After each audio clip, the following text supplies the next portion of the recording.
To introduce Marcus Pearl, the newly elected Mayor of the City of Port Phillip. Congratulations, Marcus. Thanks, Greg. It's an honour and a privilege to be elected to any office at the City of Port Phillip, but particularly one of Mayor. It's not something I take lightly. Well, yes. My first question would be is, how did this happen, Marcus?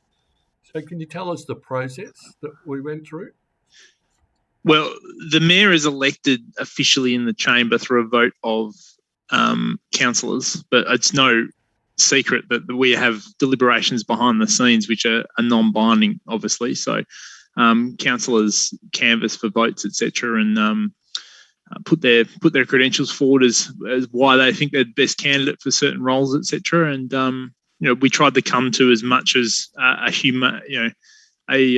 unanimous vote in the chamber to ensure that people are respected. It's a very emotional process, office-bearing positions being elected to those at the best of times. So there's some deliberations before the meeting, and then nominations are made in the meeting itself, and we elect a new deputy and mayor every year. Yeah, no, I understand that. But it seems to me that one councillor told me that it was a secret ballot. So would you describe it as that? How was it conducted? Look, the only vote that matters, Greg, is the one that's in the chamber. So, and I was thrilled to accept the nomination to be to become the next mayor of the City of Port Phillip, and it was unanimously supported in the chamber, and that's the most important thing. But you were surprised. I was surprised, yeah. So, look, I won't say anything otherwise than I was surprised, that's for sure. So, but I wouldn't say we shouldn't confuse being surprised with not being ready and having a vision for the job. But it's not something I probably expected I would be doing this year. But it's a huge privilege and honour to be able to sit in this chair and spend the next 12 months working as hard as I possibly can for the fine people of the City of Port Phillip. Yes, and indeed you were deputy mayor already, so. Yeah, and there's been a bit of a trend for the deputies to be, at least sort of next in line or considered next in line when the opportunities arise. So it's a bit of a tradition at the City of Port Phillip, yeah. So, Marcus, how would you describe your political affiliations? Well, as Mayor of the City of Port Phillip, my first alliance is to the City of Port Phillip, but it's no secret, and I've been perfectly public about this because I think it's important people disclose all their memberships, etc. But I've been a member of the Liberal Party for a very long time and involved in the Liberal Party since I was a very young age. So that's formed, a lot of my ideology, so to speak. But we have a wonderful, diverse community at the City of Port Phillip, and we have a diverse group of councillors also, and that's a very strong and good thing. It's not an easy thing to manage all the time, but it makes our decision-making much more holistic and much stronger. And any party political affiliation from the majority of councillors really is put left at the door when we walk into council chamber to make decisions. Okay, now I was struggling to find a way of sort of describing this change in a colloquial, and I looked through the old list of mayors, and the troublesome person in me said that you'd be the first blue-suited mayor of the Port Phillip. So blue-suited mayor, yeah. Well, look, it's fairly that's fair. That's fair to say. Yeah, I think the last one was South Melbourne in about 1976 or thereabouts. Yeah, it's been a long time. So it's it's not an easy thing to do, that's for sure.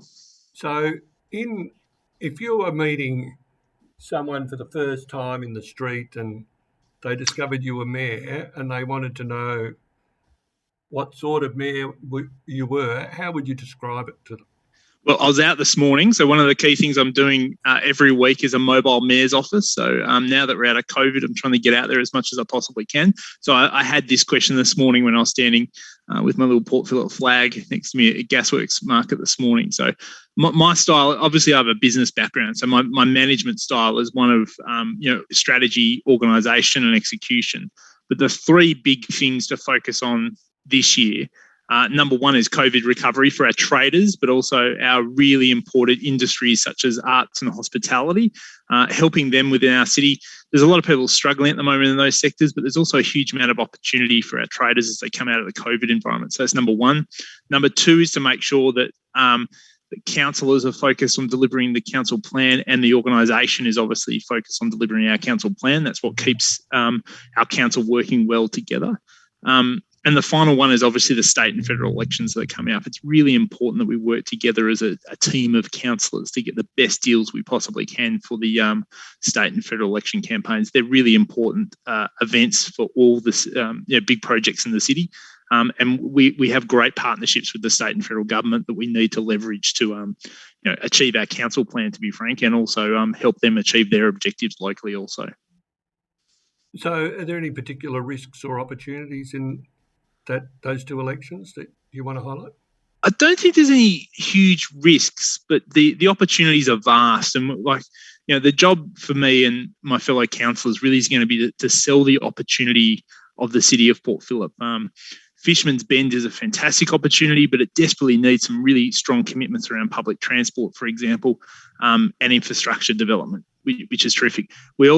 Elwood really deserves a better fair share, perhaps, of investment than it's had in the past decade or so, particularly with potentially the Elwood Foreshore Reserve, etc. Opportunities around open space, but also basic things around planning and making sure that the development we're seeing across our city is appropriately calibrated, particularly with the state government. So there's ample opportunities for the state and federal government to get involved. Council doesn't have a formal position on exactly we're going to ask for just yet, but by December we'll have that in place. And that will be the document that will unite councillors together to be able to go out and have the discussions with the sitting members and the candidates to make sure that they understand how we can help them achieve their objectives also. Okay, and one of your very first duties as Mayor was to announce the renewal of the CEO's contract. Yes. So what was the thinking behind that? Well, it's a decision, obviously, that council's made behind closed doors. So it's one of those difficult decisions in terms of not being able to be fully transparent through the process. It's a commercial negotiation, obviously, but the thinking behind it's pretty clear. The councillors are satisfied with the CEO's performance at the moment, and we've extended his contract for 2 years. That provides this council the opportunity to, if it wishes to, go through a reappointment process within this term of council. But obviously we'll cross that bridge when we come to it. But Peter Smith will be continuing for 2 years onwards from the expiry of his contract next year. Well, my thinking on it was that he asked for more time to finish the job that he'd started because he got interrupted by COVID. Would that be a fair thing to say? Look, everybody's plans in the past couple of years were thrown out the window by COVID. So, I think that there might be an element of that, to be frank. But the reality is we have a council plan that our CEO has been integral in developing. And at the moment, the council's resolved that Peter is the right man to lead that council plan for 2 years after his contract renews. And we're pleased that we've been able to put that in place and move forward. So it's very important we get, particularly this year, that the council plan really hits its straps to ensure that we deliver the services and projects we need to. Okay, Marcus. Well, just to wrap it up, is there anything that we can expect to see differently from Marcus other than the mayor on the move, the mobile mayor? In the post-COVID environment, my objective really is to obviously represent the council as a whole, but make sure that the councillors as a team are working well together, and that I show them the due respect that they all deserve. Obviously, I'm the first among equals, so to speak, in that respect. I'm just another councillor that has been given the honour to be mayor. But my job is to really make sure that we're focused on the council plan. Councillors are given the information they need and the respect they deserve to make good quality decisions. But also, one thing I want to do is make sure I'm out there being the public face. The past 2 years has been really difficult for councillors and council in general to make sure we've got the right level of connection with our local community. So I've got a jam-packed set of meetings over the next few weeks and weekends in particular, going out to make sure I'm seeing the staff at the South Mill Market, the depot, the beach clean services, going across a number of businesses to make sure that the mayor is out front and centre with the public, I'll also be doing mobile offices for a couple of hours every week, and I'll get those on the Port Phillip website. So if you want to come and have a chat to me in the street, I'd be more than willing to do so. Well, I think we can all agree, Marcus, that you're always up for a chat, which is a very good thing. And look, thanks so much for your time. And we wish no you worries. well. Yeah, Greg, thanks for everything you do as well. It's a bit of a now that the lead of the newspaper's gone, there's only really you and Sean Carr out there disseminating really important information about what's happening at council. So you've certainly got your finger on the pulse, but I do appreciate what you do in terms of the small amount of news you're able to get out to your listeners and your readers. So thank you for everything you're doing also. Okay,